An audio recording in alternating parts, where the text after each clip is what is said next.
মাইনাৰ এই বেলেগ বনাইছে দেখাবলৈ তাৰমানে এইটো শাহু এইটো বঢ়িয়া লগ হৈ তাৰমানে ৰ'দ পৰি আছে গাইছ এয়া পুৰা ৰ'দত ব্যস্ত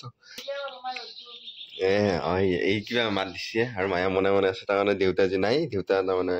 এই ভণ্টিৰ ঘৰত গৈছে কিন্তু মায়েৰ মনটো বেয়া হৈছে তাৰমানে মায়ে যাব নাপালা দেউতা গৈছে সেইকাৰণে মোৰ মায়েৰ মনটো বেয়া যে মনে মনে আছে কিবা কাহি মাত লৈছে সেইটো ভাত খাব আহি গ'লো আজি আছে কল আৰু ভাত বেলেগ একো নাই আৰু গাখীৰো আছে গাইছ আৰু এই বঢ়িয়াকৈ দি আছে এতিয়া মই ভাতটো খাই ওলাওঁ গাইছ ডিউটিত লাগি দেউতা তাৰমানে আজি ৰৈ বিনালা চাব যায় না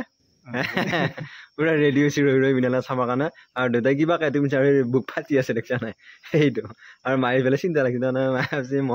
মই মাজতে ফাঁচি গ'লো মায়ে ফাঁচি গ'ল আৰু মইনাও ফাঁচি গ'ল মই যাম বুলি এতিয়া দেউতাৰেও যোৱা হ'ল তইও গেলি এই যাবা নৰে মাজে মাজে মই ৰৈ গেলো তাকে এতিয়া চিন্তা যাম মই মায়েও যাম এনেকৈ মাজতে আৰু দেউতা এতিয়া বঢ়িয়াকৈ যাব আছে এইটো পঢ়ি আছোঁ মানে এই কিবা কৈ আছে আৰু ইফালে এইটো মায়ে আহিছে দেউতা তাৰমানে গেছে যি তাৰমানে মায়ে এতিয়া কৈ আছে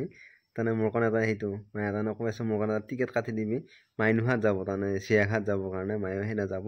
আৰু মইনাটো যাব নোৱাৰে সেইটোৱে মইনা যাব নোৱাৰে মইনাকৈ বহি আছে সেইটো এতিয়া আমি কিবা আলোচনা কৰি আছোঁ গাইছ দেউতা গেল পালা তাৰমানে ফোন কৰি সুধিছোঁ দেউতা তাৰমানে জাষ্ট সোমাইছে আৰু গাইছ ভাত বনাবৰ কাৰণে আহিলোঁ সেইটো এতিয়া মানে ধৰি আছে মোক নকৰিবি মোক ভিডিঅ' নকৰিবি বুলি কৈছে গাইছ আৰু আমাৰ এইফালে আছে গাইছ এইখিনি চব্জি গাইছ কমকৈ চব্জি বনালে খাই বেছি ভাল লাগে আমি এইটো বেলেগ স্পেচিয়েল চব্জি এটা আছে গাইছ সেইকাৰণে কমকৈ বনাইছোঁ কিন্তু কিহৰ চব্জি আমি পিছত কৈ আছোঁ আৰু মইনা এইফালে বঢ়াকৈ সেইটো মইনা বঢ়াকৈ পিঁয়াজ কাটিছে গাইছ পিঁয়াজে আৰু কিবা এটা বস্তু মই বনাম দেখাই আছোঁ চাই থাক আহি মাইনাৰ এই বেলেগ বনাইছে বনাইছে খাওঁ খালা গৈছে গাইছ দেখা পাই আৰু মোৰ খান এনেকৈ নাখাওঁ ডিমা খাম আৰু ডিমাবিলাক বোলে এটা থমানকৈ হুলি থৈ দিয়া আছিল এই দুটা মানে হাঁহৰ ডিমা গাইছ এটা ছাল গৈছিল শুনে এই নাই এয়া হাঁহৰ ডিমা দুটা গাইছ লৈ যাই আছোঁ আৰু এই ইয়াতে আছেই আৰু এটা আছেই ফাৰ্মৰ কণী আৰু এইকেইটা গাইছ ভালকৈ কণী ভাজিলোঁ ভাত খালোঁ মায়েও গ'ল মায়েও অলপ সহায় গ'লে আৰু মায়ে মই মানে কণী ভাঙোতে অকণ মায়ে ঘূৰাই মানে পাওঁ বুলি কৈছে মায়ে